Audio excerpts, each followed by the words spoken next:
Hallo meine Lieben und willkommen zu einem neuen Video. Wir sind, wie ihr seht, noch immer in der Stadt unterwegs und ich habe mir gedacht, ich nehme euch heute wieder mit, nachdem ihr so viel wieder kommentiert habt, was uns super, super freut. Haben wir uns natürlich daran gemacht, hier noch etwas zu erweitern, zu verschönern und sonstiges. Ihr seht, der Christoph ist wieder da hinten drüben mit seinem Zug. Ich gehe noch nicht hinüber, sonst ihr wisst schon, was passiert. Sondern ich bleibe erstmal hier und zeige euch den Amusement Park, also unseren, jetzt ist mir das deutsche Wort entfallen. Vergnügungspark. Unseren Vergnügungspark. Danke. Also, ich zeige euch mal die Blumen, die ich gesetzt habe und die Frage, ob euch das so gefällt oder nicht. Ich habe mich jetzt mal dafür entschieden, die Blumen, so wie ich sie provisorisch angelegt habe, mal zu erweitern. Und ich finde eigentlich, das sieht ganz gut aus. Ich bin schon gespannt, was ihr davon hält. Also, wenn wir da mal einen genaueren Blick drauf werfen, seht ihr, wie filmen wir das am besten? Genau so vielleicht. Sieht man das ganz nett aus der Perspektive von den kleinen Minifiguren. Hier die gelben Blumen, eben bei der Apocalypse Berg. Ich finde das eigentlich echt nett. Und ich finde, da spiegelt sich einfach doch die Farbe von der Flamme recht schön wieder in den gelben Blumen. Dann haben wir noch die Train Station, meine Lieblings-Train Station von Disney. Da habe ich jetzt die rosaroten Blumen rundherum gepflanzt auf beiden Seiten. Ihr seht, beim Karussell habe ich jetzt noch nicht so viel gemacht. Das habe ich noch etwas stiefmütterlich behandelt. Schwiegermütterlich. Ich bin heute etwas verwirrt. Naja, egal. Und dann haben wir noch den großen Coaster mit den roten Blumen. Ich finde, das sieht echt cool schon aus. Jetzt ist natürlich der Christoph, ich zeige es euch, mit einem kleinen Sackerl wieder angekommen. Hallo. Ja, auch einen schönen Tag von mir natürlich. Ich werde jetzt Rita ein bisschen hier unterstützen als ihr Assistent. Und zwar haben wir hier ein kleines Säckchen vorbereitet. Wenn wir das vielleicht ein bisschen weiter ins Licht halten, dann sieht man das besser. Und zwar hat ja Lego über die Jahre all möglichen verschiedenen Pflanzenteile herausgebracht. Und die Frage ist jetzt natürlich, sollen wir oder soll Rita beim Vergnügungspark auch noch andere Pflanzenarten anbringen? Ich würde auf jeden Fall sagen, ja, natürlich. Und deswegen ja, aber schauen wir vielleicht mal kurz, was wir hier noch so haben, nur damit ihr euch einstellen könnt, was ihr vielleicht in der nächsten Zeit mal so sehen werdet. Okay. Genau, ein kleiner Fokus, das sind relativ neue Pflanzenteile mit 3 so Blätter. Dann gibt es hier solche Sumpfblumen, die auch ganz cool aussehen in verschiedenen Farben. Baumstämme sind nicht so interessant. Dann haben wir hier noch diese schönen neuen Palmblätter. Palmen, die wir ja auch am Stadtplatz haben. Genau, und die bestimmt auch noch in großer Zahl an den Strand kommen werden. Dann gibt es hier, ich weiß nicht, wo man das sehen kann, noch so 3-blättrige Pflanzen, die eher niedrig sind. Die haben wir auch in 2 verschiedenen Farben. Das ist nochmal dasselbe, allerdings sind hier auch so Unterwasser-Seetang-Geschichten dabei. Moment. Ja. Und auf der anderen Seite haben wir sogar hier auch noch so eine Schlingpflanze, so einen Efeu. Also da gibt es wirklich eine sehr, sehr große Auswahl. Ja, und noch viel mehr. Also ich glaube, die anderen können wir euch gar nicht alle zeigen. Hier noch die klassischen Pflanzen, die Palmenblätter, die auch so toll sind, die besonders mir sehr gut gefallen.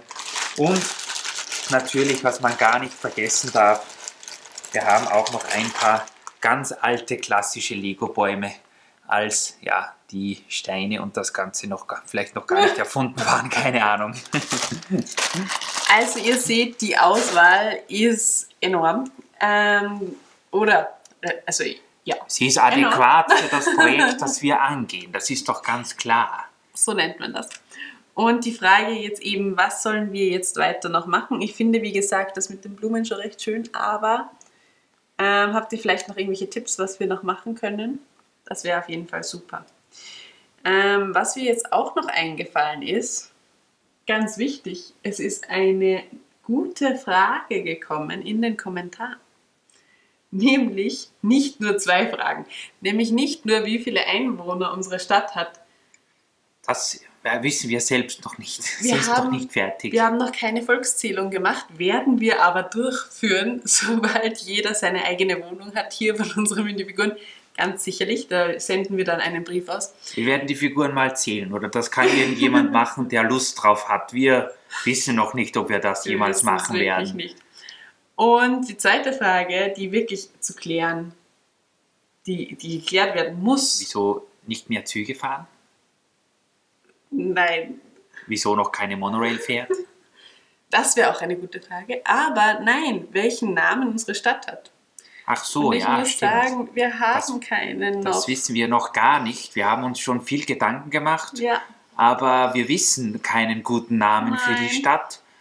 Vielleicht habt ihr einen Vorschlag. Wenn dem so sei, dann bitte rein damit in die Kommentare. Auf jeden Vielleicht Fall. gefällt uns ja der ein oder andere Name und dann heißt unsere Stadt so, wie ihr irgendwann mal in einem Kommentar geschrieben habt. Das wäre doch Das wär mega echt cool, oder? Wie gesagt, wir haben echt noch keinen Plan. Wir wollten es schon gerne oft benennen, aber wir haben keine Ideen. Wir sind derzeit nur kreativ am Bauen. Ja, ich wollte gerade sagen, irgendwann geht einem dann auch mal die Fantasie aus. Wir schauen, dass wir hier so gut es geht alles an Kreativität in uns an die Oberfläche bringen und irgendwann ist es dann aber vorbei. Bei uns gibt es auch jeden Tag dasselbe zu essen, denn auch da sind wir zum Beispiel jetzt schon langsam nicht mehr besonders kreativ. Aber gib mir mal die Kamera, Ja. ich zeige euch noch kurz, was ich so mache. Ich glaube, ich brauche euch nicht viel erklären, wo wir gerade sind, und zwar eher wieder im hinteren Bereich des Layouts. Ich zeige euch jetzt mal kurz, was mich in den letzten Stunden so beschäftigt hat. Und zwar ist einerseits schon hier dieser Schneeberg ganz schön weiß, also da kommt natürlich noch Relief hinein, das wird noch alles ein bisschen stufiger, aber beim letzten Video war das alles noch, ja, ein wenig bunter. Was ich jetzt, ihr habt ja vielleicht schon gesehen, dass hier eine Zugstrecke am Entstehen ist. Rita ist auch schon ganz gespannt. Sie kann es nicht mehr erwarten, bis endlich der erste Zug fahren wird. Es steht ja schon einer, aber fahren tut er noch. Ich habe mir auch schon die Anleitung runtergeladen, wie man den Holiday Train mit einem 9-Volt-Motor umbauen kann, denn der Zug ist momentan noch nicht motorisiert, aber das kommt. Das Winterdorf müssen wir übrigens überhaupt noch etwas zusammenräumen, bevor es hier weitergeht, denn durch die Umbauarbeiten sieht es hier ziemlich wild aus. Und dort, wo Rita steht, kommt ja auch dann noch eine Platte hin. Das heißt, das rückt alles noch ein bisschen. Genau, du musst noch einen halben bis Meter zurückgehen, aber das geht sich alles schön aus. Und ich war jetzt gerade dabei, es fahren nämlich jetzt dann demnächst schon die ersten Züge. Wir sind gerade bei den Testfahrten. Und da habe ich festgestellt, dass hier diese Tunneleinfahrt zwar adäquat ist für diesen Waggon hier, es gibt aber größere Züge, beispielsweise den Maersk-Zug oder auch den Smart Express. Ich wollte gerade sagen, den Disney-Zug bitte nicht aufzählen, denn der fährt ja auf Genau, Beinen. den habe ich, der würde übrigens auch nicht durchpassen, denn ich zeige es euch nochmal, man sieht es wahrscheinlich nicht besonders gut, weil es hier nicht besonders hell ist, aber das hier ist schon eine sehr knappe Angelegenheit, dass man hier um die Kurve kommt. Aber wie gesagt, dieser 4512er, dieser tolle Güterzug, der macht das ohne Probleme. Wo wir übrigens gerade diese 9-Volt-Schienen sehen, vielleicht habt ihr auch in letzter Zeit mal eure 9-Volt-Schienen wieder herausgeholt oder ihr habt ein Konvolut gekauft oder so Schienen gekauft, wo 9-Volt-Schienen drinnen waren, die ja unbeschreiblich toll sind, also die gefallen uns ja mitunter am allerbesten. Und jetzt nur, was ich heute am Nachmittag, auch in der Sonne, man sieht es hoffentlich, dass ich schon etwas braun werde, definitiv zuhauf gemacht habe, ist, wir haben hier mehrere dieser Schienenkisten mit 9 Volt Schienen und komischerweise ist auf manchen Schienen so eine Art Belag drauf. Das ist nicht direkt ein Rost, aber vielleicht können wir es irgendwie in die Kamera halten beim besseren Licht. Ihr kennt ja die 9 Volt Schienen, die sollten eigentlich so schön glänzen, das Metall, aber das tun diese hier beispielsweise nicht mehr. Da ist wie etwas, wenn etwas oxidiert wäre und so direkt ein Schmutzbelag, der da drauf ist, vielleicht vom Spielen, vielleicht von der langen Lagerung, ich weiß es gar nicht. Ja, und ist das ein Problem? Ja, es ist schon ein Problem, denn wenn man diese etwas beschlagenen Schienen verlegt und dann einen Zug drauf fahren lassen will, mit 9 Volt kommt man dann leider nicht weit. Aber es gibt da sehr gute Methoden, diese Schienen ohne großen Aufwand wieder zum Glänzen zu bringen. Wenn ihr da mal Interesse habt, dann zeige ich euch das gerne. Die Frage ist, haben die Leute überhaupt so viel 9-Volt-Schienen? Ja, das will ich hoffen, dass sie 9-Volt-Schienen haben. Und wenn nicht, dann kauft euch welche, weil das sind die besten Schienen, die Lego jemals hervorgebracht hat. Ich habe heute schon eine ganze Kiste gereinigt, dass die wieder schön sind und habe dann hier diesen Schienenkreis fertig verlegt. Also ihr werdet vielleicht in nächster Zeit mal das Vergnügen haben, hier bei uns wieder einen Zug fahren zu sehen, und zwar in einer ganzen Runde. Das wird sicher cool. In dem Sinne, es hat uns sehr gefreut, dass ihr dabei wart. Mich natürlich auch.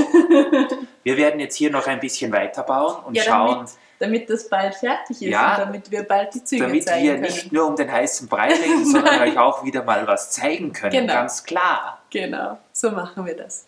In dem Sinne, falls ihr einen Vorschlag für den Stadtnamen habt, dann rein damit in die Kommentare. Hätte ich fast vergessen.